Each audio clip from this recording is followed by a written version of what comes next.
9/6/26 मिठे बच्चे बाबा सहित ओडिया ପାଇଁ संपूर्ण पवित्र हो एवं संपूर्ण समर्पण हो जाओ। संपूर्ण पवित्र और संपूर्ण समर्पण हो जाओ। विचार करे देह मोर नुहे एकदम अशरीर हो जाओ।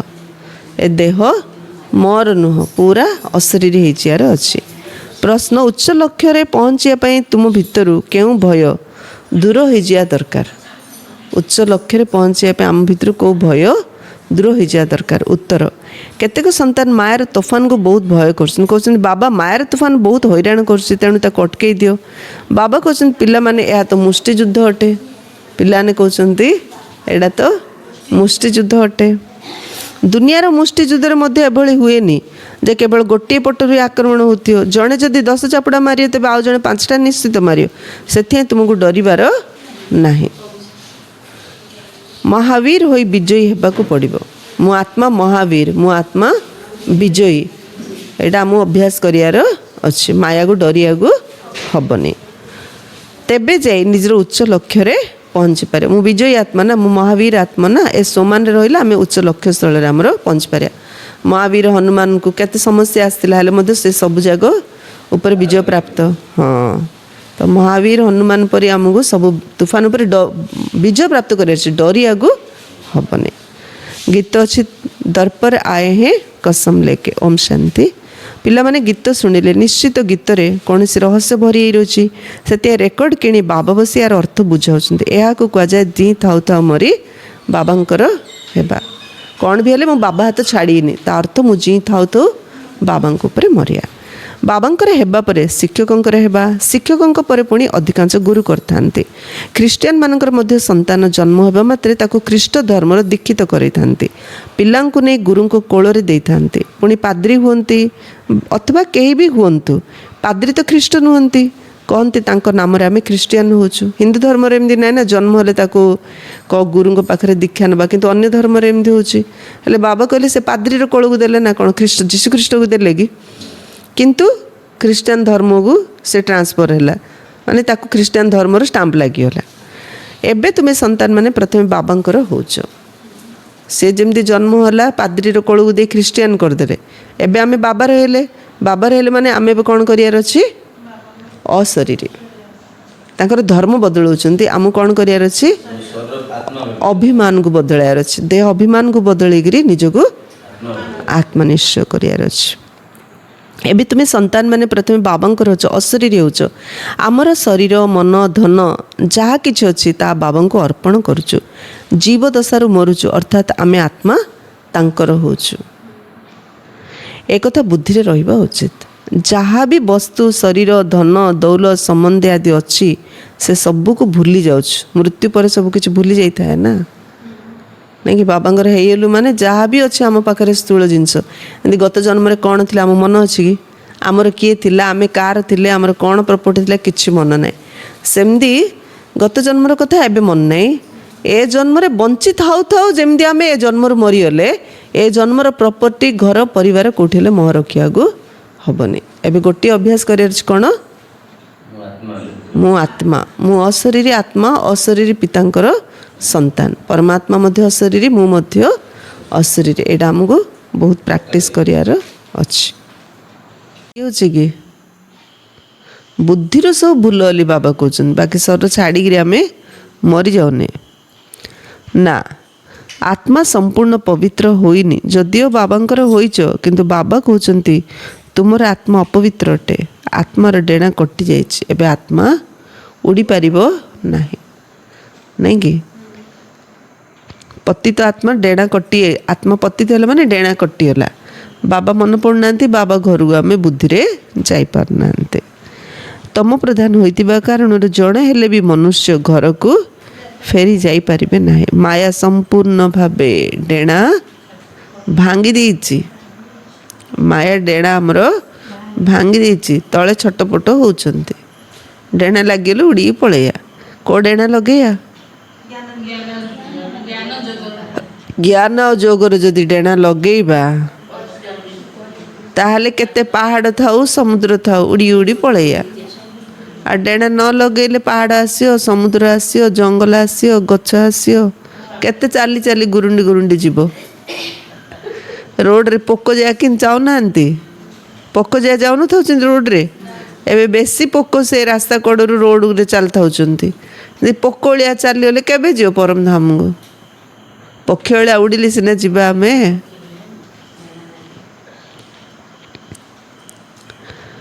ବାବା ବୁଝାଉଛନ୍ତି ଆତ୍ମା ସବୁଠାରୁ କ୍ଷିପ୍ର ବେଗରେ ଯାଇଥାଏ। ମନଠୁ ମଧ୍ୟ, ମନରେ ଘର ବୋଲି ଭାବିଦେଲେ ମନେ ପଡ଼ିଗଲା ଘର, ବିଲ ହେଲେ ବିଲ ମନେ ପଡ଼ିଗଲା, ଧାନ ହେଲେ ଧାନ, ଟମାଟୋ ହେଲେ ଟମାଟୋ।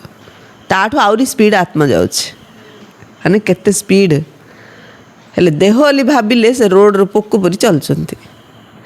ଆତ୍ମା ବୋଲି ଭାବିଦେଲେ ମନଠୁ ମଧ୍ୟ ଆହୁରି ସ୍ପିଡ଼ରେ। ହଁ, ଆତ୍ମା ସବୁଠାରୁ କ୍ଷିପ୍ର ବେଗରେ ଯାଇଥାଏ। ଆତ୍ମା ଠାରୁ ତୀକ୍ଷ୍ଣ ବସ୍ତୁ ଆଉ କିଛି ନାହିଁ। କିନ୍ତୁ ଦେହ ଅଭିମାନ ଯୋଗୁଁ କେମିତି ଜେଲରେ ଆମେ ନିଜକୁ ନିଜେ ବାନ୍ଧିକି ରଖିଛୁ। ଆଉ କିଏ ଆମକୁ ଜେଲରେ ରଖିଲେ ସିନା ଆମେ ବାହାରିବାକୁ ଚେଷ୍ଟା କରିବା। ଆମେ ତ ନିଜେ ନିଜକୁ ଜେଲରେ ରଖିଛନ୍ତି। ଆଠୁ ବଡ଼ ମାୟା ଆଉ କ'ଣ ଅଛି ଦୁନିଆରେ? ବାବା ବୁଝାଉଛନ୍ତି ଏଇଟା ଜେଲଟା, ବାହାର। ମୋ ଘର, ମୋ ପିଲା, ମୋର ସଂସାର, କେମିତି ବାହାରି ବାବା ଭିତରୁ? ବାହାରି ହେଉନି। ଏମିତି ଭାବୁଛ ନା ନାଇଁ, କହୁଛ ନା ନାଇଁ? ଟାଇମ୍ ତ ହେଉନି। କେତେବେଳେ ବାହାରିବ ବାବା ବାହାରୁ? ଟାଇମ୍ ଆଗ ହେଉନି ଭିତରୁ ବାହାରିବା ପାଇଁ, ଜେଲରୁ ବାହାରିବା ପାଇଁ ଟାଇମ୍ ହେଉନି ନା ନାଇଁ? ଆତ୍ମା ଠାରୁ ତୀବ୍ର ବେଗରେ କେହି ପହଞ୍ଚି ପାରିବ ନାହିଁ। ଶେଷ ସମୟରେ ମଶା ଭଳି ସବୁ ଆତ୍ମାମାନେ ଯିବେ। କୁଆଡ଼େ ଯିବେ? ବହୁତ ଦୂର ଦୂର, ସୂର୍ଯ୍ୟ ଚନ୍ଦ୍ର ଠାରୁ ମଧ୍ୟ ଉପରକୁ। ସେଠାରୁ ଆଉ ଫେରିବାର ନାହିଁ। ସେମାନଙ୍କର ରକେଟ୍ ଆଦି ତ ଯାଇ ପୁଣି ଫେରି ଆସି ସୂର୍ଯ୍ୟ ପର୍ଯ୍ୟନ୍ତ ପହଞ୍ଚି ପାରିବ ନାହିଁ। ତୁମକୁ ତ ତାଠାରୁ ମଧ୍ୟ ବହୁତ ଦୂରକୁ ଯିବାକୁ ହେବ। ସୂକ୍ଷ୍ମ ବତନର ଉପରକୁ, ମୂଳ ବତନକୁ ଯିବାକୁ ହେବ। ବିଜ୍ଞାନ ଆବିଷ୍କାର କରି କରି ମଙ୍ଗଳ ଯାଇ, ଚନ୍ଦ୍ର ଯାଇ, ସୂର୍ଯ୍ୟ ପାଖକୁ ହେଲେ ଯାଇପାରୁନି। ଆମେ ତ ସୂର୍ଯ୍ୟଠୁ ଉପରକୁ ଆହୁରି ପରମଧାମ ଯିବା। ଆତ୍ମାକୁ ଡେଣା ମିଳିଯାଉଛି। ହିସାବ କିତାବ ଚୁକ୍ତ କରି ଆତ୍ମା ପବିତ୍ର ହୋଇଯାଉଛି। ଡେଣା ମିଳିଗଲା ମାନେ ହିସାବ କିତାବ ଚୁକ୍ତ କରି ଆତ୍ମା ପବିତ୍ର ହୋଇଯାଉଛି। ମହାବିନାଶ ସମୟର ମହିମା ବହୁତ ଲେଖାଯାଇଛି। ସବୁ ଆତ୍ମାମାନଙ୍କୁ ହିସାବ କିତାବ ଚୁକ୍ତ କରି ଯିବାକୁ ହେବ। ଏବେ ତ ସବୁ ଆତ୍ମାମାନେ ମଇଳା, ପାପ ଆତ୍ମା ଅଟନ୍ତି।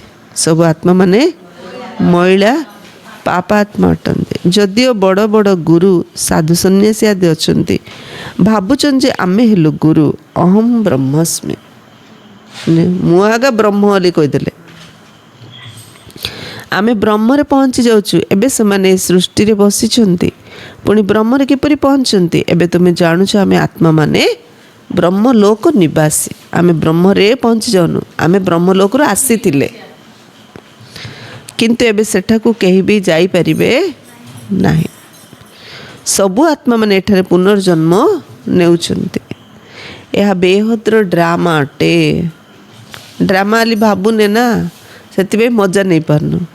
ଏ ଦୁନିଆ ହେଉଛି ବେହଦର ଡ୍ରାମା। ଭଲ ଅଛି ରୋଲ୍ଟା, ଯୋଉ ଭଲ ଅଛି ଯେଉଁ ରୋଲ୍ଟା ମିଳିଛି। ଏହା ବେହଦର ଡ୍ରାମା ଅଟେ। ସମସ୍ତ ଅଭିନେତାମାନଙ୍କୁ ଅଭିନୟ କରିବା ପାଇଁ ସେଠାରୁ ଏଠାକୁ ନିଶ୍ଚିତ ଆସିବାକୁ ପଡ଼ିବ। ହଁ,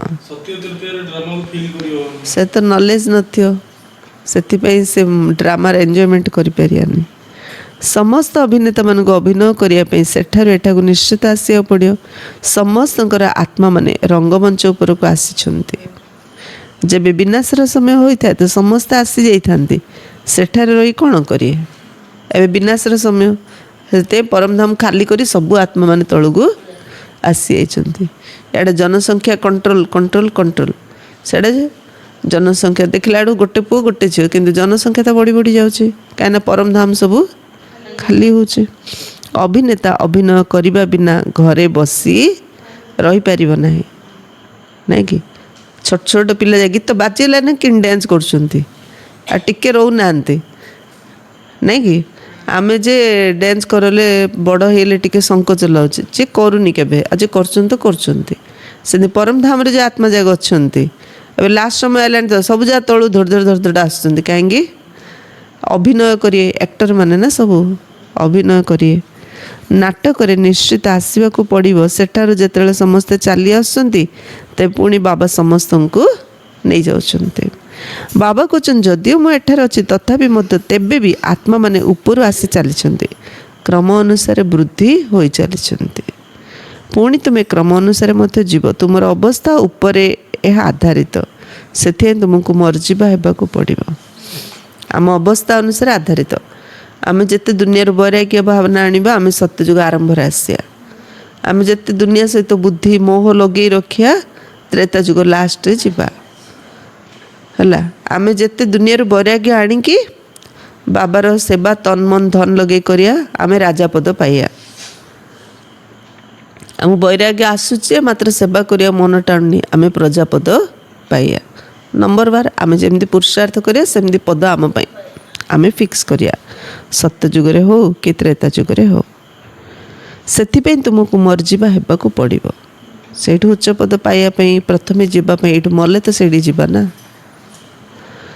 आम आत्मा अटे ये मले से जीवा माने मरी जियानी कौन करी देहटा नष्ट करदानी बुद्धि मरजिया बुद्धि ये लगे हेनी बुद्धि बाबा पाखे परम धाम रे लगार अच्छे। बाबा जिंदी कहते जदि सेंदी करी करी जीवा ताहले अनुभव जीवन रे बढ़ी बढ़ी जीव। आम आत्मा अटू ए निश्चय करिबारे ही परिश्रम रही। ये मुख्य परिश्रम होची मु आत्मिक मु आत्मा एटा अभ्यास करियारे बहुत परिश्रम रही। जानकी दादींगर अनुभव मु पढ़ुथिल जे दादी कहले पूरा अनुभव पूरा क्लियर अनुभव होउची मते जो मु आत्मा हाँ हाँ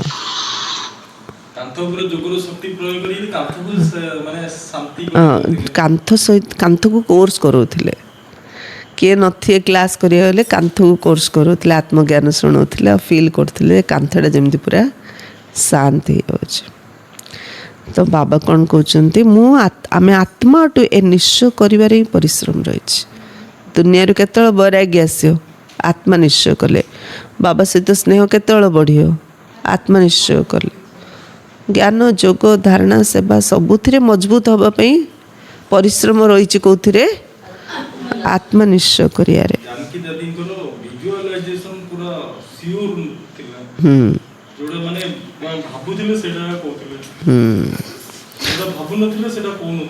धारणा युक्त आत्मा प्रत्येक कथा धारणा करी अनुभव करी अन्य अनुभव करोथिले।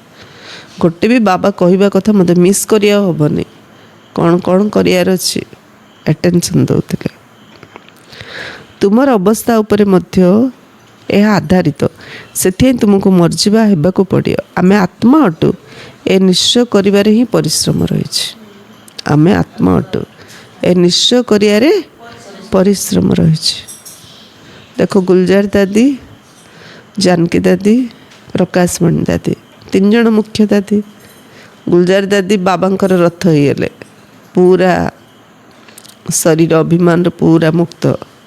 प्रकाशमणि दादी पालना समस्त खाली प्यार पालना देगिरी हेडक्वार्टर को एत बड़ सेंटर को चलेले। जानकी दादी धारणा उपरे सब क्लास सब धारणा उपरे धारणा युक्त। पिला माने प्रत्येक मुहूर्त रे देह अभिमान आसी भूली जाउछंती कौन आत्मा बोली भूली जाउछंती। देही अभिमानी होई सेते बेले रही पारिबे जेतेले संपूर्ण भाबे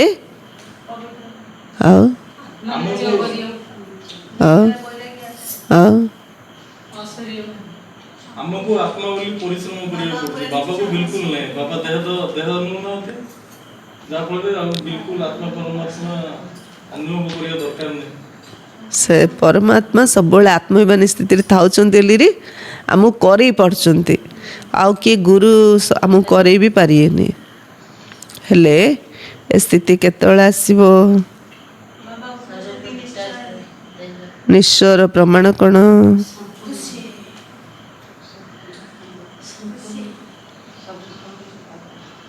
समर्पण। परम धाम रे जो बाबा रहउछथि आत्मानव सहित सत्य तृतीय जुगरे हमने सत्य माने रहिले बाबा सहित जति सब दैविक मुनि संपूर्ण आत्मा ने सत्य जुगरे रहिले।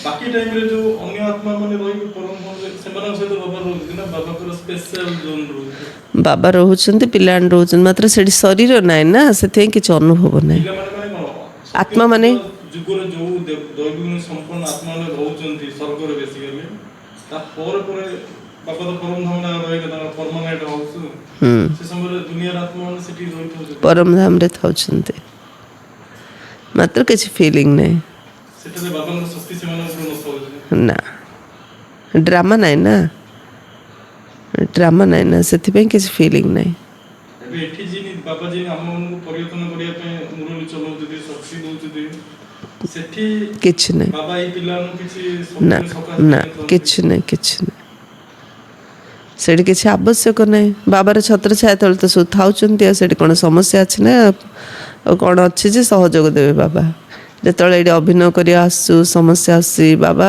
ଭଗବାନ ବୋଲି ଡାକୁଛୁ ଏଠି ତ କିଛି ରୋଲ୍ ନାହିଁ ଆଉ ପରମଧାମ ମାନେ ସେଟା ତ ପୁରା ଶକ୍ତିର ହାଉସ ପାୱାର ହାଉସ ଯେମିତି ନୂଆ ମୋବାଇଲଟି କେତେ ମୋବାଇଲ ଦୋକାନରେ ଥାଉଛି ତାକୁ କିଏ ଚାର୍ଜ କରୁଛନ୍ତି ବକ୍ସ ଭିତରେ ସେମିତି ଥାଉଛି ଯେତେବେଳେ ଜଣେ ଗୋଟେ କିଣୁଛୁ ତାକୁ ୟୁଜ୍ କରୁଛୁ ଡେଇଲି ତାକୁ ଚାର୍ଜ କରିବାକୁ ପଡ଼ୁଛି ୟୁଜ୍ କରୁଛୁ ଚାର୍ଜ କରୁଛୁ ୟୁଜ୍ କରୁଛୁ ଚାର୍ଜ କରୁଛୁ ସେମିତି ଭାବ ନୂଆ ମୋବାଇଲ ସବୁ ଥିଲାବେଳେ ଥାଉଛି ପରମଧାମରେ ଯେତେବେଳେ ତଳକୁ ଆସୁଛୁ ୟୁଜ୍ ହେଉଛୁ ଚାର୍ଜ ହେଉଛୁ ୟୁଜ୍ ହେଉଛୁ ଚାର୍ଜ ହେଉଛୁ ଏମିତି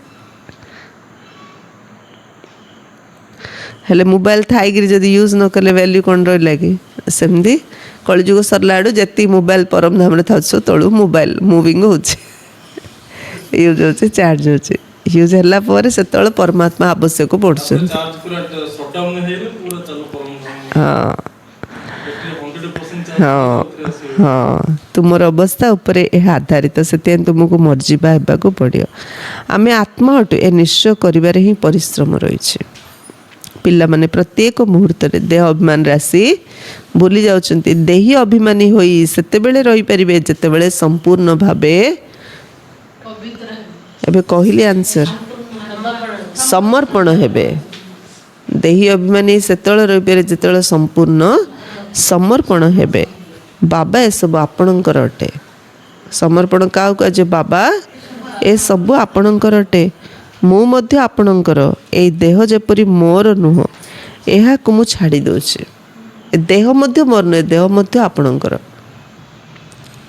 ବାବା ମୁଁ ଆପଣଙ୍କର ଅଟେ ବାବା କହୁଛନ୍ତି ମୋର ହୋଇ ଅନ୍ୟ ସମସ୍ତଙ୍କ ଠାରୁ ମମତ୍ୱ ତୁଟେଇ ଦିଅ କିନ୍ତୁ ଏପରି ନୁହେଁ ଯେ ଏଠାରେ ଆସି ତୁମେ ସମସ୍ତେ ରହିଯିବ ତୁମକୁ ନିଜର କର୍ମଧନ୍ଦା କରିବାକୁ ହେବ ଏଠି ଆସି ରହିଯିବା କି ନିଜ ନିଜର କର୍ମଧନ୍ଦା କରିବାକୁ ହେବ ଘର ସମ୍ଭାଳିବାକୁ ପଡ଼ିବ ପିଲାମାନଙ୍କୁ ମାତା ପିତାଙ୍କର ଋଣ ଶୁଝିବାକୁ ପଡ଼ିବ ଯେ ବାପା ମା ତାଙ୍କୁ ଘର ସମ୍ଭାଳିବାର ଅଛି ଯେ ପିଲା ଆଣେ ତାଙ୍କୁ ବାପା ମାଙ୍କ ଋଣ ଶୁଝିବାର ଅଛି ଛଡ଼ାଛଡ଼ି ରାଶିରେ କେମିତି ହେବ ପରିବାର କେମିତି ଚାଲିବ ତାଙ୍କର ସେବା କରି ଋଣ ପରିଶୋଧ କରିବା ହେବ ବାବା କହୁଛନ୍ତି କେବେ ବାପା ମାର ସେବା କରିନି ଖାଲି ବାବା ସେବା କରଲିରି ନା ପିଲାମାନଙ୍କ ଉପରେ ମାତା ପିତାଙ୍କ ପାଳନାର ଋଣ ରହିଥାଏ ଏବେ ବାବା ତୁମର ପାଳନା କରୁଛନ୍ତି ଯେଉଁମାନେ ପ୍ରଥମରୁ ଆସିଲେ ସେମାନେ ତୁରନ୍ତ ସମର୍ପଣ କରିଦେଲେ ବ୍ରହ୍ମା ବାବା ଆସିଲେ ତାଙ୍କ ସହିତ ଯେଉଁମାନେ ଆସିଲେ ସଙ୍ଗେ ସଙ୍ଗେ ସବୁକିଛି ବାବାଙ୍କ ପାଖରେ ସମର୍ପଣ କରିଦେଲେ ନିଜ ପାଖରେ କିଛି ରଖିଲେନି ସବୁ ସମର୍ପଣ କରିଦେଲେ ସେଇ ଧନ ଦ୍ୱାରା ତୁମେ ଭାରତକୁ ପବିତ୍ର କରାଉଛ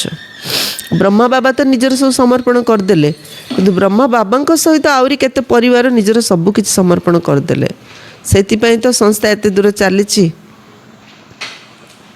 ଭାରତ ହିଁ ସମ୍ପୂର୍ଣ୍ଣ ପବିତ୍ର ଥିଲା ଭାରତବାସୀଙ୍କ ପରି ପବିତ୍ର ସୁଖୀ ଆଉ କେହି ହୋଇପାରିବେ ନାହିଁ ଭାରତ ସବୁଠାରୁ ବଡ଼ ତୀର୍ଥ ଅଟେ ଯେଉଁଠାକୁ ପତିତ ପାବନ ବାବା ଆସି ସାରା ସୃଷ୍ଟିକୁ ପତିତମାନଙ୍କୁ ମଧ୍ୟ ପବିତ୍ର କରାଉଛନ୍ତି ଚାରିଧାମର ମନ୍ଦିର ଅଛି କିନ୍ତୁ ଭଗବାନ ଆସନ୍ତି ଭାରତରେ ଯେଉଁ ନାଇଁ କି ସମୟରେ ମାନେ ଭଗବାନ ବାବା ଆସିଥିଲେ ସେ ସମୟ ଭାରତ ବହୁତ ମାନେ ଧନୀ ରାଷ୍ଟ୍ର ଥିଲା ପୁରା ହୋଲ୍ ୱାର୍ଲଡରେ ବାବା ଏବେ ଆସୁଛନ୍ତି ନାହିଁ ଏବେ ବାବା ଆସୁଛନ୍ତି ନା ଏବେ ଭାରତ ପୁରା ଦରିଦ୍ର କାଙ୍ଗାଳ ସୃଷ୍ଟି ଯେତେବେଳେ ଆରମ୍ଭ ହେଲା ସେ ସମୟରେ ତା ପୂର୍ବରୁ ଯୋଉ ରାଜାମାନେ ଆମର ଲୁଟି ଦେଲେ ସିନା ତା ପୂର୍ବରୁ ତ ନମ୍ବର 1 ଥିଲା ନା ହଁ ସତ୍ୟ ତ୍ରେତା ଦ୍ୱାପର ଷ୍ଟାର୍ଟିଂରେ ନମ୍ବର 1 ଥିଲା ହଁ ଯେଉଁଠାକୁ ପତିତ ପାବନ ବାବା ଆସି ସାରା ସୃଷ୍ଟିକୁ ପତିତମାନଙ୍କୁ ମଧ୍ୟ ପବିତ୍ର କରାଉଛନ୍ତି ବର୍ତ୍ତମାନ ଏ ତତ୍ତ୍ୱ ଆଦି ସମସ୍ତେ ଶତ୍ରୁତୁଲ୍ୟ ଅଟନ୍ତି ନାଇଁ କି ବିହନ ବୁଣିଦେଲେ ଗୋଟେ ଥର ବର୍ଷା ହେଲେ ଚଳିବ ଆଉ ଗୋଟେ ବର୍ଷା ହେଇଗଲେ ସବୁ ଭାସିକି ପଳେଇବ ହେଇଗଲା ନା ଶତ୍ରୁ ବର୍ଷା ନହେଲେ ସେଇଟା ବି ଆମ ପାଇଁ ଶତ୍ରୁ ବର୍ଷା ଯଦି ଆବଶ୍ୟକ ନାହିଁ ବର୍ଷା ହେଲେ ମଧ୍ୟ ସେଇଟା ଆମ ପାଇଁ ଶତ୍ରୁ ତ ପାଞ୍ଚ ତତ୍ତ୍ୱ ଆମ ପାଇଁ ଏବେ ଶତ୍ରୁ ପରି ହେଇଯାଇଛି। ଭୂମିକମ୍ପ ହେବ, ତୁଫାନ ଆସିବ, କାରଣ ତତ୍ତ୍ୱ ସବୁ ତମ ପ୍ରଧାନ ଅଟେ। ପ୍ରାକୃତିକ ବିପର୍ଯ୍ୟୟ ଆସିବ, ବହୁତ ଦୁଃଖ ଦେବ। ବର୍ତ୍ତମାନ ସବୁ ଜିନିଷ ଦୁଃଖଦାୟୀ ଅଟେ। ମଣିଷ, ପଶୁ, ପକ୍ଷୀ, ପ୍ରକୃତି ସବୁ ଜିନିଷ ଦୁଃଖଦାୟୀ ଅଟେ। ସୁଖଦାୟୀ କିଏ? କେବଳ ବାବା ଜଣେ ହିଁ ସୁଖଦାୟୀ। ବାବାକୁ ଛାଡ଼ିଦେଲେ ସଂସାର ସବୁ, ନିଜ ଦେହଟା ମଧ୍ୟ ଦୁଃଖ ଦେଉଛି ନା ନାହିଁ? ମନ ମଧ୍ୟ କାନ୍ଦୁଛି, ବୁଦ୍ଧି ମଧ୍ୟ ଠିକ୍ ନିର୍ଣ୍ଣୟ ନେଉନି, ସଂସ୍କାର ମଧ୍ୟ ବଡ଼ ଖରାପ, ସବୁ ତ ଦୁଃଖଦାୟୀ। ଆଉ ଆତ୍ମା ବଡ଼ ଦୁଃଖୀ। ସତ୍ୟ ଯୁଗରେ ସବୁ ସୁଖର ଜିନିଷ ରହିବ। ସତ୍ୟ ଯୁଗରେ ସବୁ ସୁଖର ଜିନିଷ ରହିବ। ସେଠାରେ ତୁଫାନ ଅଥବା ଗରମ ବାୟୁ ଆଦି କିଛି ରହିବନି। ନା ତୁଫାନ ହେବ ନା ଗରମ ପବନ ହେବ। ଏବେ କ'ଣ ଦିନ ସାରା ପୁରା ଏତେ ଗରମ ରହୁଛି, ସନ୍ଧ୍ୟା ହେଲା ବେଳକୁ ବର୍ଷା ହେଇଯାଉଛି। ତ ସେମିତି ହେବନି, ଏମିତି ଦିନ ସାରା ଗରମ ହେବନି କି ସନ୍ଧ୍ୟା ହେଲା ବେଳକୁ ବର୍ଷା ରାଜିବନି। ଏ କଥାକୁ ତୁମମାନଙ୍କ ଭିତରେ ମୋତେ ବହୁତ କମ୍ ବୁଝୁଛନ୍ତି। ଆଜି ଅଛନ୍ତି, କାଲି ଚାଲି ଯାଉଛନ୍ତି। ତେବେ କୁହାଯିବ କିଛି ହେଲେ ବୁଝୁନାହାନ୍ତି। ଯେ ଆଜି ଜ୍ଞାନରେ ଚାଲୁଛି, କାଲିକି ପଳଉଛି, ଅର୍ଥ ସେ ବୁଝୁନି ହେଲେ ତ ବାବା ଘରକୁ ଆଉନି ନା। ଯେ ବୁଝିବ ସେ ବାବା ଘର କ୍ଲାସ୍କୁ କେବେ ବନ୍ଦ କରିବ? କେବେ ନାହିଁ। ଯଦି ଏଠାକୁ ଆସୁଛନ୍ତି କିନ୍ତୁ ସମସ୍ତେ ସ୍ଥାୟୀ ହୋଇ ରହିପାରୁନାହାନ୍ତି। ଏବେ ଯେତିକି ଜଣ ଅଛନ୍ତି ସମସ୍ତେ ସ୍ଥାୟୀ ହେଇକରି ରହିପାରୁନାହାନ୍ତି। ଏଠାରୁ ଯିବାର 10 ଦିନ ପରେ ସମାଚାର ଲେଖିବେ, ବାବା ଆମକୁ ମାୟା ଖାଇଗଲା। ମାନେ ମଧୁବନ ଯାଉଛନ୍ତି, ବାବା ମିଳନ କରୁଛନ୍ତି, ଆଉ ଥରେ ମଧୁବନରୁ ଆସିଲା ପରେ କେତେଜଣ ପିଲା ଅଛନ୍ତି 10 ଦିନ ପରେ ଆଗ ମାୟା ଖାଇଦେଲା ବୋଲି ବାବାଙ୍କୁ ଚିଠି ଲେଖୁଛନ୍ତି। ଏହିପରି ହୋଇ ଚାଲିଛି। ଛୋଟ ଫୁଲ ବଡ଼ ହେଲେ ସେଥିରେ ଫଳ ଆସିଯାଏ। ତାଙ୍କ ପାଖରେ ପୁଣି ଅନ୍ୟମାନଙ୍କୁ ନିଜ ଭଳି ଗଢ଼ିବାର ଶକ୍ତି ରହିଥାଏ, ତା'ର ଫଳ ବାହାରିଥାଏ। ଛୋଟ ଫୁଲଟା ଯେତେବେଳେ ଫଳ ହେଇଯିବ, ଆମେ ଯଦି ପରିପକ୍ୱ ହେଇଯିବା, ଫୁଲଟା ଫଳ ହେଲା ମାନେ କ'ଣ? ପରିପକ୍ୱ, ରସପୂର୍ଣ୍ଣ ହେଇଗଲା। ତାପରେ ସେ ରସଟାକୁ ଖାଇଲେ ପେଟଟା ପୁରିବ।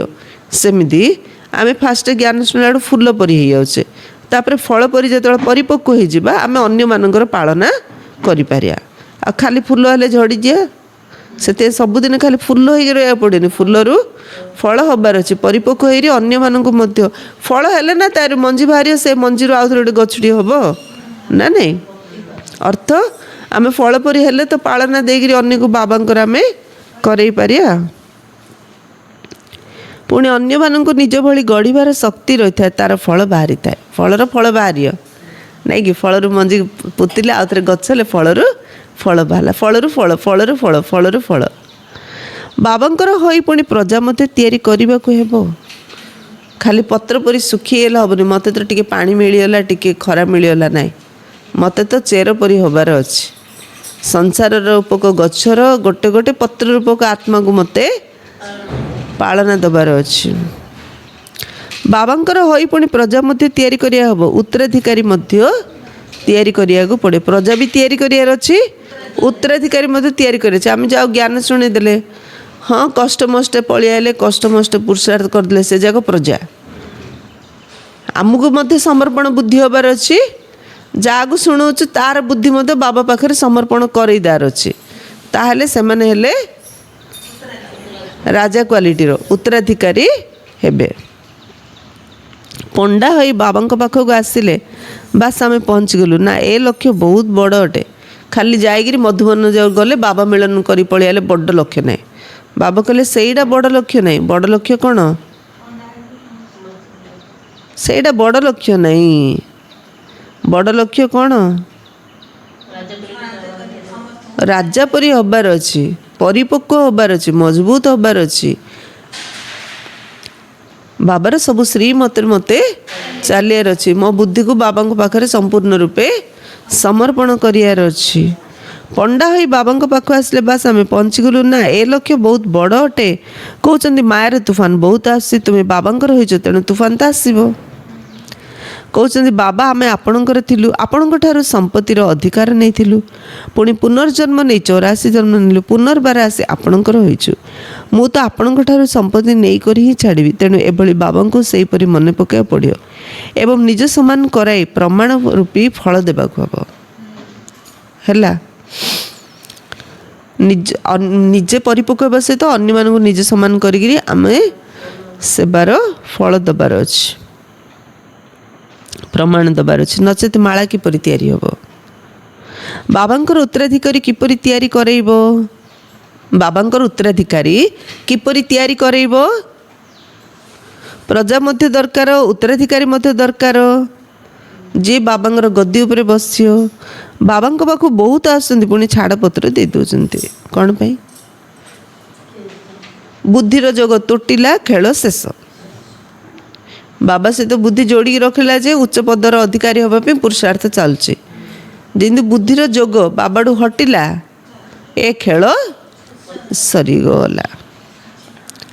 କେତେକ ସନ୍ତାନ ବାବାଙ୍କୁ ଆସି ପଚାରୁଛନ୍ତି, ବାବା ଅବସ୍ଥାକୁ କିପରି ପରିପକ୍ୱ କରିବ? ଚାହୁଁଛୁ ନା ଅବସ୍ଥାକୁ ପରିପକ୍ୱ କରିବା ପାଇଁ? ତ କେତେ ପିଲା ବାବାଙ୍କୁ ଆସି ପଚାରୁଛନ୍ତି, ବାବା ଅବସ୍ଥାଟା କେମିତି ପରିପକ୍ୱ କରିବ? ଯେପରି କୌଣସି ତୋଫାନ ଆସିବନି। କେମିତି ଅବସ୍ଥାକୁ ପରିପକ୍ୱ କଲେ ତୋଫାନ କିଛି ଆସିବନି। ଏହାର ରାସ୍ତା ତ ବତାଇ ହିଁ ଚାଲିଛନ୍ତି, ତୁମେ ବାବାଙ୍କୁ ମନେ ପକାଅ। କେମିତି ପରିପକ୍ୱ ହେବ? ବାବା ମନେ ପକେଇଲେ ଆଗ ଆମେ ଅବସ୍ଥା ପରିପକ୍ୱ ହେଇପାରିବ। ଦୁର୍ବଳ ହେଇଯାଉଛି କାହିଁକି?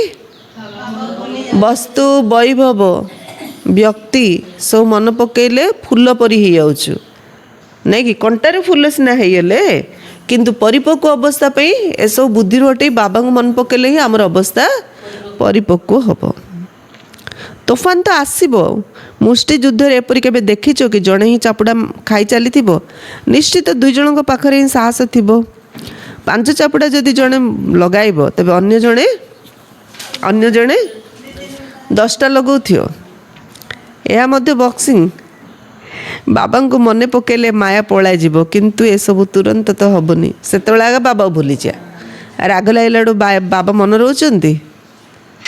ଯଦି ରାଗ ଯେତେବେଳେ ଆସି ବାବା ମନରେ ରାଗ ଲାଗିବ, ତ କେତେ ବାବା ଭୁଲୁଛୁ ସାରା ଦିନ। କେତେବେଳେ ରାଗିଲେ, କେତେବେଳେ କାନ୍ଦିଲେ, କେତେବେଳେ ପିଲାଣର କଥା ଚିନ୍ତା ଲାଗିଲା, କେତେବେଳେ ଦେହଟା ବଡ଼ କଷ୍ଟ ହେଉଛି, ଶୋଇପାରୁନି, ସମ୍ଭାଳି ପାରୁନି, ଛଟପଟ ହେଇଯାଉଛି। ଅର୍ଥ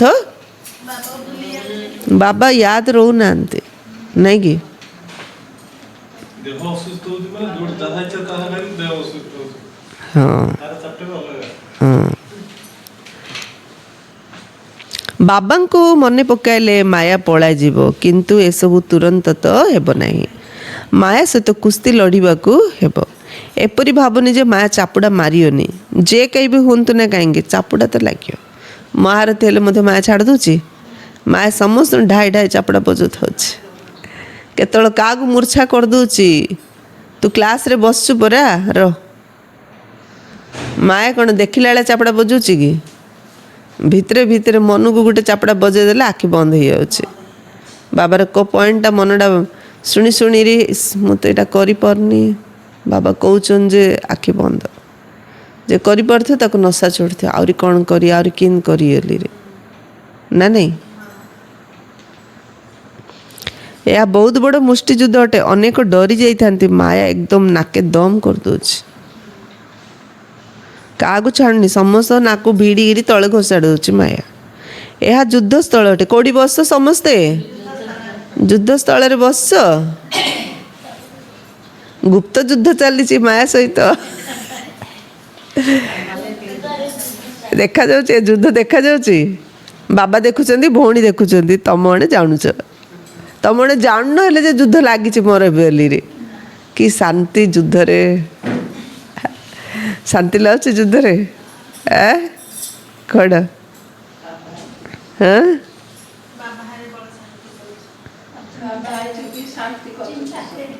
ବୁଦ୍ଧି ଯୋଗ ଲଗେଇବାରେ ମାୟା ବହୁତ ବିଘ୍ନ ପକାଇଥାଏ। ସାରା ପରିଶ୍ରମ କେଉଁଠି ରହିଛି? ଯୋଗ ଉପରେ। ସାରା ପରିଶ୍ରମ ଯୋଗ ଉପରେ ରହିଛି। ସେବା ତ କରିଦେଉଛେ ବୁଲି ବୁଲିକିରି, ଯୋଗ କଲାଆଡ଼ୁ ଶୁନ। ଅଭ୍ୟାସ ହେଇଯାଇଛି ବୁଲିବାର, କହିବାର। ସେ ବୁଲିବାର କହିବାର ହେଇଯାଉଛି, କାମ କରିବାର ହେଲେ ହେଇଯାଉଛି। 24 ଘଣ୍ଟା ଗୋଡ଼ ହାତ ପାଟି ସବୁ ଚାଲୁଛି। ଯୋଗ କଲାବେଳୁ ଓମ୍ ଶାନ୍ତି।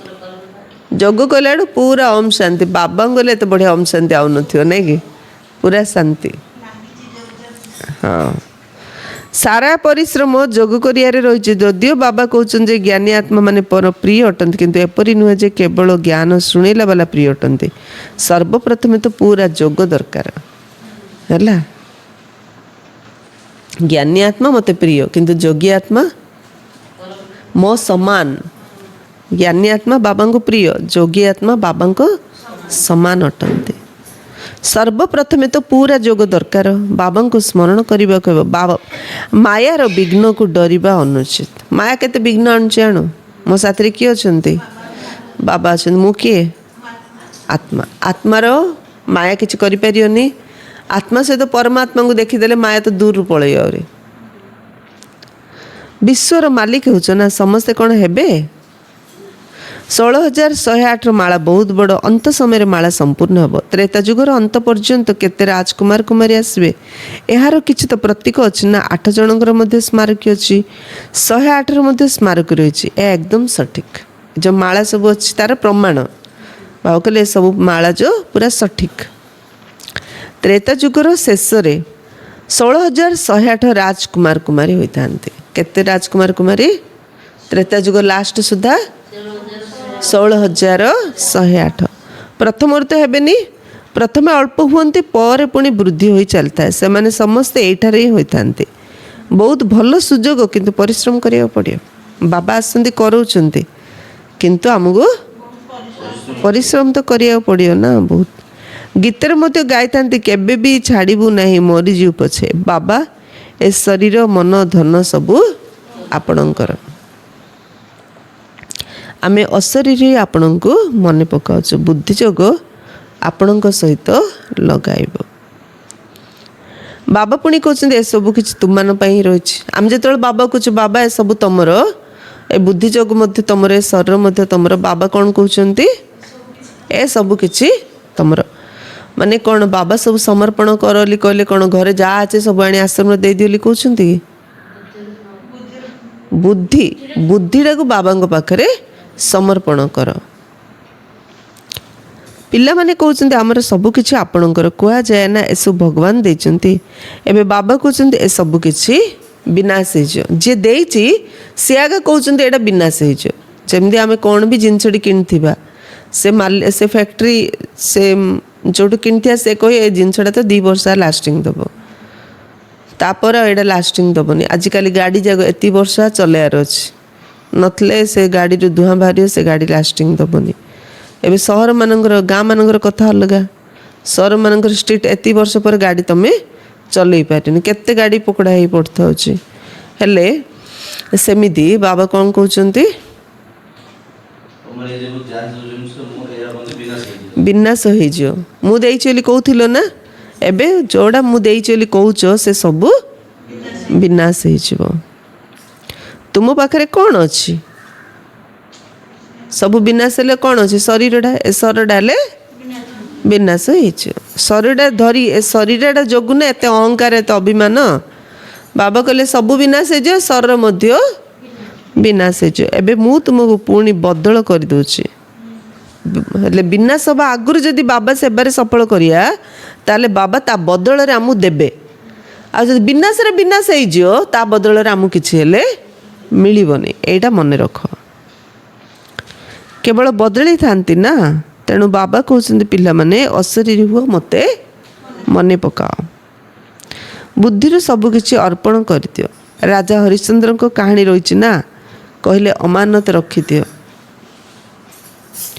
ସବୁ ଦାନ କରିଦେଲେ ନା, ସବୁ ଦାନ କରିଦେଲେ। ଯେତେବେଳେ ପୁଅ ମରିଗଲେ ମଧ୍ୟ ସେ ଚଣ୍ଡାଳ ହେଇକି ଜଗିଥିଲେ ମଶାଣୀ। ତ ଚଣ୍ଡାଳର କାମ କ'ଣ? ମଶାଣୀର ଯେଉଁ ନିୟମ, ଏତିକି ଟଙ୍କା ଦେଲା ଆଗ ପୋଡ଼ା ହେବ, ସେଇଟା ମଧ୍ୟ ସିଏ ଦବାରୁ ଆଗ ପୋଡ଼ିଲେ। ନଦେଲେ ଯାଇ ତାଙ୍କ ପୁଅର ସବୁକୁ ପୋଡ଼ିବା ପାଇଁ ମନା କରୁଥିଲେ। ହଁ, ତ ବାବା କହୁଛନ୍ତି ସବୁ ଶାସ୍ତ୍ର ଆଦିର ସାର ମର୍ମକୁ ତୁମକୁ ବୁଝାଉଛି। ଏସବୁ ଶାସ୍ତ୍ରର ରହସ୍ୟ କ'ଣ ବାବା ବୁଝାଉଛନ୍ତି। ମୁଁ ହିଁ ତୁମକୁ ବ୍ରହ୍ମମୁଖ ଦ୍ୱାରା ରାଜାରାଣୀ କରାଇଥିଲି, ପୁଣି ଏବେ କରାଉଛି। କେବେ ହେଲେ ବି ମନୁଷ୍ୟକୁ ଗୀତା ଶୁଣାଇ ରାଜଯୋଗ ଶିଖାଏ ରାଜାରାଣୀ କରିପାରିବ ନାହିଁ। ତାହେଲେ ଗୀତା ଶୁଣିବା ଦ୍ୱାରା ଲାଭ କ'ଣ? ବାବା କହୁଛନ୍ତି ମୁଁ ନିଜେ କଳ୍ପ କଳ୍ପ ଆସି ତୁମକୁ ଆଉ ସ୍ୱର୍ଗର ମାଲିକ କରାଉଛି। ମୋର ସନ୍ତାନ ହେଲେ ତୁମେ ଉତ୍ତରାଧିକାରୀ ହେବ। ତେଣୁ ଯେତେ ଯୋଗ କରିବ ସେତେ ଶୁଦ୍ଧ ହେଇଯିବ। ଯେତେ ଯୋଗ କରିବା ସେତେ ଶୁଦ୍ଧ ହେଇଯିବା, ସେତେ ପିଓର ହେଇଯିବା, ପବିତ୍ର ହେଇଯିବା। ବାବା ଏସବୁ ଆପଣଙ୍କର, ମୁଁ ତ ନିମିତ୍ତ ମାତ୍ର। ଯୋଗ ଲାଗିଲେ ଆଗ ବୁଦ୍ଧିରେ ବାରମ୍ବାର ଆସିବ ବାବା ଏସବୁ ଆପଣଙ୍କର ମୁଁ ତ ନିମିତ୍ତ ମାତ୍ର। ସେବାରେ ତିନିଟା କ୍ୱାଲିଟି ଦରକାର। କ'ଣ କ'ଣ? ନିର୍ମଳ ବାଣୀ, ନିର୍ମଳ ବାଣୀ, ନିମିତ୍ତ, ନମ୍ରତା, ନିର୍ମଳ ବାଣୀ। ଆପଣଙ୍କର ଆଦେଶ ବିନା ମୁଁ କିଛି ହେଲେ ବି କରିପାରିବିନି। ବାବା ଆପଣଙ୍କର ଆଦେଶ ବିନା ମୁଁ କିଛି ହେଲେ ବି କରିପାରିବିନି। ଦେଖ ମହାଭାରତ ଯୁଦ୍ଧ ହେଲା, କୌରବ ପାଖରେ ପାୱାର ଥିଲା, ପଞ୍ଚୁ ପାଣ୍ଡବ କ'ଣ ଦୁର୍ବଳ ଥିଲେ? ଆଙ୍କ ପାଖରେ ପାୱାର ନଥିଲା। କିନ୍ତୁ ଶ୍ରୀକୃଷ୍ଣଙ୍କର ବିନା ଅନୁମତିରେ ସେ କିଛି କରୁନଥିଲେ, ସବୁବେଳେ ଶ୍ରୀକୃଷ୍ଣଙ୍କର ଡାଇରେକ୍ସନରେ କରୁଥିଲେ। ସେଥିପାଇଁ ଯୁଦ୍ଧରେ ଜିତିଲେ। ଯୁଦ୍ଧ କଲାବେଳେ ହେଲେ ଲାଗୁଥିଲା ଯେ ଏମାନେ ବଡ଼ ବୀର ହିରୋ, ଏମାନେ ଯୁଦ୍ଧ କରୁଛନ୍ତି। କିନ୍ତୁ ଯୁଦ୍ଧ ସରିଲା ପରେ ଜଣାପଡ଼ିଲା କ'ଣ? ହଁ, ସେ ସୁଦର୍ଶନ ଚକ୍ର ଚକ୍ର ଆଗା ସମସ୍ତଙ୍କୁ କାଟିଥିଲା ସିନା, ଆଙ୍କର ତୀରର କିଛି ପାୱାର ନଥିଲା। ସେଥିପାଇଁ ଯାଦବ ବଂଶର ଯେତେବେଳେ ନିପାତ ଯାଦବ ବଂଶ ଶ୍ରୀକୃଷ୍ଣ ସହର ଛାଡ଼ିଦେଲେ, ଶ୍ରୀକୃଷ୍ଣଙ୍କ ନିର୍ଦ୍ଦେଶ ଥିଲା ଯେ ଯାଦବ ବଂଶର ନିପାତ ହେଲେ ଯେଉଁ ରାଣୀମାନେ ବଞ୍ଚିବେ ତାଙ୍କୁ ସାଥିରେ ତୁମେ ନେଇକି ଯିବ ହସ୍ତିନାପୁର। ତ ଅର୍ଜୁନ କହିଲେ ହଁ, ତାଙ୍କର ତ ଅନୁମତି, ତାଙ୍କ ଯାହା କହିବେ ତ ଶୁଣିବେ। ସେ ସମସ୍ତେ ରାଣୀମାନଙ୍କୁ, ରାଣୀ ପ୍ଲସ୍ ସମ୍ପତ୍ତି, ସେ ଯଦୁବଂଶ ସେ ଏରିଆ ହିଁ ପୁରା ସମାପ୍ତ ହେଇଗଲା ନା। ତ ସେ ସମ୍ପତ୍ତି ଆଉ ରାଣୀମାନଙ୍କୁ ନେଇକି ଆସିଲା ବେଳକୁ ରାସ୍ତାରେ ଶବରମାନେ ଜାଣିଲେ ଯେ ଏତେ ସବୁ ସମ୍ପତ୍ତି ଆଉ ରାଣୀମାନେ ଆସୁଛନ୍ତି ସେ ଅର୍ଜୁନ ନେଇକିରି। ତ ଆକ୍ରମଣ କରିବା ପାଇଁ ପ୍ଲାନ୍ କଲେ, ଆକ୍ରମଣ ମଧ୍ୟ କଲେ, ଆଉ ସେମାନେ ଜିତିଗଲେ ମଧ୍ୟ। ସେତେବେଳେ ଅର୍ଜୁନ ଫିଲ୍ କଲେ ମୁଁ ଏତେ ବଡ଼ ମହାଭାରତ ଯୁଦ୍ଧରେ ଜିତିଗଲି, କିନ୍ତୁ ଏବେ ମୁଁ ଏମାନଙ୍କୁ ବଞ୍ଚେଇ ପାରିଲିନି। କିନ୍ତୁ ସେ ଯୁଦ୍ଧରେ ଜିତିଲେ କାହା କାରଣରୁ? ଶ୍ରୀକୃଷ୍ଣଙ୍କ କାରଣରୁ। ଏବେ କୃଷ୍ଣ ମରିଗଲେ ନା, ତ ତାଙ୍କ ପାଖରେ ଆଉ କିଛି ପାୱାର ଏକା ନାହିଁ। ଏଇଟା ଆମକୁ ଫିଲ୍ କରିବାର ଅଛି। ଆଜି ଆମ ପାଖରେ ଯାହା ବି ଅଛି କାହା କାରଣରୁ? ବାବାଙ୍କ କାରଣ। ବାବାଙ୍କ ଡାଇରେକ୍ସନରେ ଆମେ ଯଦି ଚାଲିବା ଆମର ସେ ଜିନିଷର ଉନ୍ନତି ହେବ। ଯଦି ଆମର ବୋଲି ଭାବିଦେଲେ ସେଇଟା ଆମର କିଛି କାମକୁ ହିଁ ନାହିଁ, ସେଇଟା ମଧ୍ୟ ବିନାଶ ହେଇଯିବ। ହଁ ହଁ, ବାବାଙ୍କର ସ୍ମୃତିରେ ରହିପାରିବେନି, ଆମେ ଅର୍ଜୁନ କହିପାରିବେନି ନିଜକୁ। ଶକ୍ତିଶାଳୀ ତ ବିଲକୁଲ ନୁହେଁ। ଆପଣଙ୍କ ଆଦେଶ ବିନା ମୁଁ କିଛି ହେଲେ ବି କରିପାରିବିନି। ଶରୀର ନିର୍ବାହ କିପରି କରିବାକୁ ହେବ ଏ ମତ ମଧ୍ୟ ପିଲାମାନେ ନେଉଛନ୍ତି। ପ୍ରାୟତଃ ଗରିବମାନେ ହିଁ ନିଜର ସମ୍ପୂର୍ଣ୍ଣ ଦିନଚର୍ଯ୍ୟାର ହିସାବ ଦେଇଥାନ୍ତି। ସାହୁକାରମାନେ ଦେଇପାରିବେନି, ସେମାନେ ସମର୍ପଣ ହୋଇପାରିବେନି। ସେପରି କେହି ବିରଳ ବାହାରୁଛନ୍ତି। ଯେପରି ଏକ ଜନକଙ୍କର ନାମ ରହିଛି, ପିଲାଛୁଆ ଅଛନ୍ତି, ସମ୍ପତ୍ତି ଏକାଠି ଅଛି, ତେବେ ଅଲଗା କିପରି ହେବେ? ସାହୁକାରମାନେ ନିଜର ସମ୍ପତ୍ତି କିପରି ଆଣିବେ ଯାହାଫଳରେ ସମର୍ପଣ ହୋଇପାରେ? ସମର୍ପଣ ମାନେ ସମ୍ପତ୍ତି ସହିତ ସମର୍ପଣ ନା। ବାବା ହେଉଛନ୍ତି ଗରିବମାନଙ୍କର ବନ୍ଧୁ। ମାତାମାନେ ସବୁଠାରୁ ଗରିବ ଅଟନ୍ତି। ତାଙ୍କଠାରୁ ଅଧିକ କନ୍ୟାମାନେ ଗରିବ। କନ୍ୟାମାନଙ୍କର କେବେ ବି ସମ୍ପତ୍ତିର ନିଶା ରହିନଥାଏ, ପୁଅକୁ ବାପ ସମ୍ପତ୍ତିର ନିଶା ରହିଥାଏ। ଆଉ ହଁ, ସେଇଥିପାଇଁ ତ ବ୍ରହ୍ମ ବାବାଙ୍କ ଶରୀରରେ ଆସିକି ମାତାମାନଙ୍କୁ ବାବା ସାହାରା ଦେଇଥିଲେ। କାହିଁକି ତ ଖାଇବା ପାଇଁ ଦରକାର ନା, ତ ଏମିତିଆ ଶରୀରରେ ଆଇଲେ ତ ସେମାନଙ୍କୁ ପୋଷଣ କରିବେ, ଦେବେ। ବାବା ହଁ ସେମିତି, ହଁ ହଁ ହଁ ହଁ, ଧନୀ ଥିଲେ ବୋଲି ତ ଗରିବର ବନ୍ଧୁ ହେଲେ। ଆଉ ଗରିବ ଗରିବର ବନ୍ଧୁ କେମିତି ହବ? ହଁ, ସ୍ଥୂଳରେ ମଧ୍ୟ ସୂକ୍ଷ୍ମରେ ମଧ୍ୟ, ସ୍ଥୂଳରେ ମଧ୍ୟ ସୂକ୍ଷ୍ମରେ ମଧ୍ୟ ବାବା ଧନୀ ହେବାରୁ ଗରିବମାନଙ୍କର ବନ୍ଧୁ ହେଇକିରି ସାହାରା ଦେଉଛନ୍ତି। ପୁଅକୁ ବାପ ସମ୍ପତ୍ତିର ନିଶା ରହିଥାଏ, ତେଣୁ ସେ ସବୁକୁ ତ୍ୟାଗ କରି ପୁଣି ବୈକୁଣ୍ଠର ସମ୍ପତ୍ତି ନେବାକୁ ପଡ଼ିବ। ବାପାର ସମ୍ପତ୍ତିର ନଶା ରହୁଛି ନା, ତ ବାବା କ'ଣ କହିଲେ? ବାବାର ସମ୍ପତ୍ତିର ନଶା ଛାଡ଼, ଶିବ ବାବାଙ୍କର ସମ୍ପତ୍ତି କେହି ନେବୁ, ସେ ନଶାରେ ରୁହ। ଦାନ ସର୍ବଦା ଗରିବମାନଙ୍କୁ ହିଁ ଦିଆଯାଇଥାଏ। ଭାରତ ହେଲା ସବୁଠାରୁ ଗରିବ। ଆମେରିକା ବହୁତ ସାହୁକାର ଅଟେ, ତାଙ୍କୁ କ'ଣ ବାବା ସମ୍ପତ୍ତି ଦେଉଛନ୍ତି କି? ଭାରତ ସବୁଠାରୁ ସାହୁକାର ଥିଲା। ସେତେବେଳେ ଅନ୍ୟ କୌଣସି ଧର୍ମ ନଥିଲା, କେବଳ ଭାରତବାସୀ ହିଁ ଥିଲେ। ଗୋଟିଏ ଭାଷା ଥିଲା, ଈଶ୍ୱର ଏକ ଅଟନ୍ତି।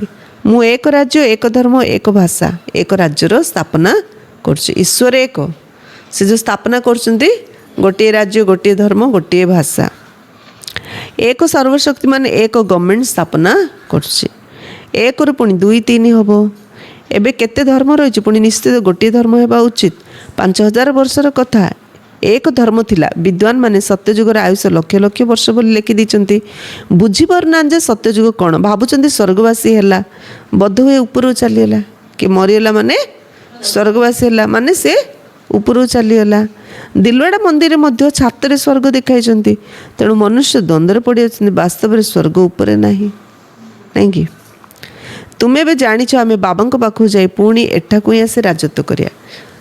ବାବା ପାଖକୁ ଗଲା ପରେ କ'ଣ ସ୍ୱର୍ଗକୁ ଯିବା କି? ସ୍ୱର୍ଗ ମାନେ କ'ଣ ଆକାଶ ଉପରେ ବସି ସିଂହାସନରେ ବସିବା କି? ନା, ଆଉ ଥରେ ଏଇଠି ଏକା ଆସେ, ଏଇଠି ହିଁ ସ୍ୱର୍ଗ ହେବ। ଏଟାକୁ ହିଁ ରାଜତ୍ୱ ଆସି ରାଜତ୍ୱ କରିବୁ। ଏ ଜ୍ଞାନ ବୁଦ୍ଧି ରହିବା ଉଚିତ, ଯାହାଫଳରେ କାହାକୁ ବୁଝେଇ ପାରିବ। ଯେଉଁମାନେ ପରିପକ୍ୱ ହୋଇନାହାନ୍ତି ତାଙ୍କୁ ତ ମାୟା ରୂପୀ ଚଢ଼େଇ ଖାଇଯିବ।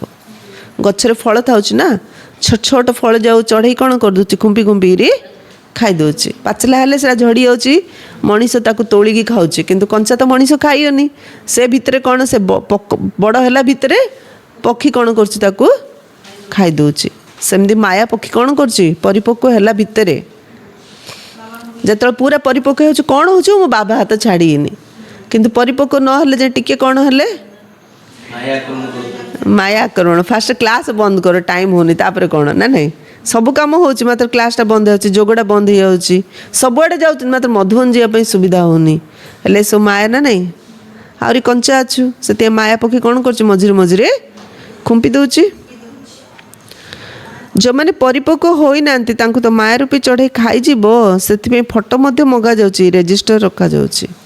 ସେଥିପାଇଁ ସମସ୍ତଙ୍କର ଫଟୋ ମଗା ହେଉଛି, ରେଜିଷ୍ଟର ରଖାହେଉଛି, କିଏ କିଏ ବାବାଙ୍କ ପାଖରେ ସମର୍ପଣ ହେଇକିରି ଅଛନ୍ତି। ସେଥିପାଇଁ ଯେତେବେଳେ କିଏ ବାବା ହାତ ଛାଡ଼ିକି ପଳାଉଛନ୍ତି, ସେ ବେଡ଼୍ରେ ସେ ଆଇ କାର୍ଡ଼ ସବୁ ଦେଇକିରି ଜୋଲି କୁହାହେଉଛି। ବାବାଙ୍କ ପାଖକୁ ସମାଚାର ଆସୁଛି, ଅମୁକ ଏଭଳି ଜ୍ଞାନ ଶୁଣିଲେ ଯେ ମୁଁ ବାବାଙ୍କର ହୋଇଗଲି। ଶାସ୍ତ୍ରମାନଙ୍କର ମଧ୍ୟ ଲେଖାଯାଇଛି, କୁମାରୀମାନଙ୍କ ଦ୍ୱାରା ଜ୍ଞାନ ବାଣ ମାରିଲେ। ଆରେ ବାବାଙ୍କୁ କାହିଁକି ଭୁଲି ଯାଇଛ? ଏହାକୁ ଜ୍ଞାନ ବାଣ କୁହାଯାଉଛି। କେବଳ ବାବାଙ୍କର ୟାଦ ଦେଇଦେବାକୁ ହେବ, ବାବାଙ୍କର ୟାଦ ଦେଇଦେବାକୁ ହେବ, ବାକି କୌଣସି ହିଂସ୍ରକ ବାଣର କଥା ନୁହଁ। ବାବା କହୁଛନ୍ତି, ମୁଁ ବ୍ରହ୍ମାଙ୍କ ମୁଖ ଦ୍ୱାରା ସବୁ ଶାସ୍ତ୍ରଗୁଡ଼ିକ ରହସ୍ୟ ତୁମକୁ ବୁଝାଉଛି। ବ୍ରହ୍ମା ତ ନିଶ୍ଚିତ ଏଟା ରହିବା ଦରକାର, ବୁଝୁଛନ୍ତି ନା, ଏଠି ରହିଲେ ତ ବୁଝିବେ ନା। ସେମାନେ ପୁଣି ବିଷ୍ଣୁଙ୍କ ନାଭି କମଳରୁ ବ୍ରହ୍ମା ବାହାରିବାର ଦେଖାଉଛନ୍ତି, କିଛି ହେଲେ ଜାଣିନାହାନ୍ତି। ମନୁଷ୍ୟମାନଙ୍କୁ ତ ଯାହା ଆସିଲା ତାହା ଲେଖିଦେଲେ, ଅଳିଆ ଆବର୍ଜନା ଭର୍ତ୍ତି ହେଇ ରହିଛି। ରିଦ୍ଧି ସିଦ୍ଧିବାଲା ମୋତେ ବହୁତ ହୋଇଗଲେଣି, ମୁଣ୍ଡରେ ଅଳିଆ ଆବର୍ଜନା ଭର୍ତ୍ତି ହେଇକିରି ଅଛି। ରିଦ୍ଧି ସିଦ୍ଧିବାଲା ବହୁତ ହୋଇଗଲେଣି। ଯେତେବେଳେ ସତ୍ୟ ବାହାରିଥାଏ ସେତେବେଳେ ମିଥ୍ୟାବାଦୀମାନେ ତା'ର ସାମ୍ନା କରିଥାନ୍ତି। ବାବା ଆସିଲେ ସତ୍ୟ କଥା କହୁଛନ୍ତି ନା, ତ ମିଥ୍ୟାବାଦୀମାନେ ତ ଅପୋଜ କରିବେ ନା, ନା ଏଇଟା କେମିତି ହେଇପାରିବ, ଏମିତି ହେଇପାରିବନି, ସେମିତି ହେଇପାରିବନି, କରୁଛନ୍ତି ନା ନାଇଁ ଅପୋଜ। ଆମେ ଏବେ ବାବାଙ୍କର ପ୍ରେରଣା, ବାବାଙ୍କର ନିୟମ ଅନୁସାରେ ଆମେ ଧଳା ଶାଢ଼ୀ ପିନ୍ଧିଲୁ, କିନ୍ତୁ ଲୋକମାନେ କ'ଣ ଭାବୁଛନ୍ତି, ଏମାନେ ଖ୍ରୀଷ୍ଟିଆନ ଧର୍ମ ବୋଲି ଭାବୁଛନ୍ତି। ଆଉ ସମସ୍ତଙ୍କ ଘରେ ଧଳା ପିନ୍ଧିବାକୁ ଗଲେ ଦେଉନାହାନ୍ତି। ଏବେ ତୁମାନେ ଜାଣୁଛ ଯେ ଶିବ ବାବା ହେଲେ ନିରାକାର ଏବଂ ବ୍ରହ୍ମ ହେଉଛନ୍ତି ସାକାର। ବାକି ନାଭି ଆଦିର କୌଣସି କଥା ନାହିଁ। ନାଭିରୁ ବାହାରିଲେ କି? शिव बाबा तो निराकार, ब्रह्म बाबा तो साकार, तो किए का नाभिर बाहर।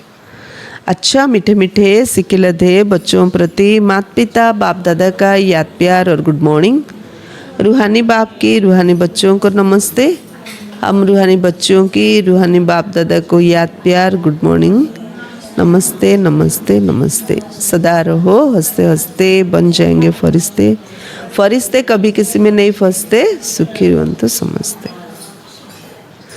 धारणा पे मुख्य सार, वर्तमान ज्ञानी तो आत्मा हेबा पड़ियो होली, वर्तमान ज्ञानी तो आत्मा हेबा को पड़ियो। केवल ज्ञान शुणा शुणिया वाला नुह, जोगर मेहनत मध्य करने को। ज्ञानी तो आत्मा क्या कह जी नाई जे जोग करियो ताकू कह ज्ञानी तो आत्मा।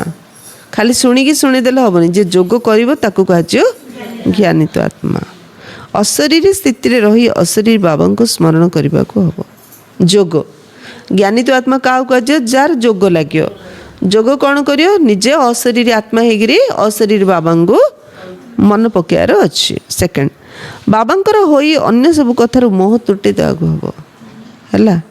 ए देह मत मोर नुह, पूरा देई अभिमानी संपूर्ण समर्पण होगाक पड़े। खाली कुमारी माने कुमार माने समर्पण हे सेमती नुह, बाबांकर होगी अन्य सब कथार मोह तुटे देवार अच्छी। ए देह मध्य मोर नुह, देह जदि मोर नुह देहर संबंधी माने कौन मोर ही कि ना पूरा देही अभिमानी हो संपूर्ण समर्पण होगा पड़ो आत्माभिमानी है बाबा पाखे आम संपूर्ण समर्पण हो पार वरदान मास्टर अलमाइटी अथॉरिटी अर्थात मास्टर सर्वशक्तिमान आसन उपर स्थित रहूथिबा सदा कालर कर्मयोगी भव जपरी कौन मिशन को सेट करा जाए तेरे थरे सेट करदे ता आपे आपे चलता है सेपरी मास्टर सर्वशक्तिमान स्थिति रे निजको थरे सेट कर दियो अर्थात स्थित कर दियो ताहेले केबे भी दुर्बलतापूर्ण शब्द तुम मुखर बाहर नहीं कौन समान बा मो आत्मा मास्टर सर्वशक्ति ए स्थिति रे जदि स्थित हेकरी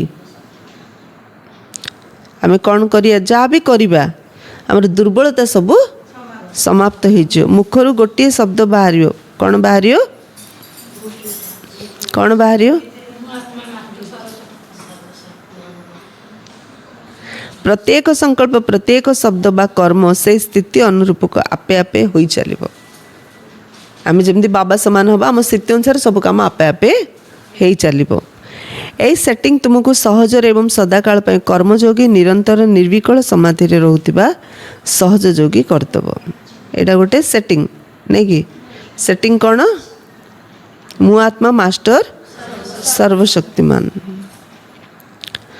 तो कर्मयोगी हो निरंतर निर्विकल समाधि रोकवा सहजयोगी हो पार स्लोगान मु परिवर्ते बाबा बाबा कहवा ही जोगयुक्त स्थितिर प्रमाण अटे मु कहवा परिवर्ते बाबा बाबा करेले ताहले ये होची जोगयुक्त स्थितिर प्रमाण मु जोग करुची ज्ञानी तो आत्मार लक्षण है जोगी जोगयुक्त थी जोगयुक्त जे रोची तार लक्षण कौन कहले सी सब कौन कहियो बाबा करोचन सब कथार कहियो बाबा करोचन अव्यक्ति सारा सर्वदा हर्षित रहा निजर स्वभाव को सरल कर एवं सहनशील हुआ जो मैंने सहनशील अटंती से माने ही ड्रामार ढाल तले सुरक्षित रहीपर एवं हर्षित हो रहीपर जो मैंने सहनशील आत्मा ड्रामार ढाल तले सुरक्षित होगी रहीपर आ सब हसी हसिकी रहीपर जदि सहनशीलता ना तेज ड्रामार ढाल को धरिया कष्टकर अटे सहनशीलता ना माने आम ड्रामा शब्द को यूज करना ड्रामा कहले माने आम सब जिनस सुरक्षित होगले हेले सहन शक्ति थिले आगे आम ड्रामा आली कहीकि रही पारिबा नथले रही पारिया ड्रामा आली कहीकि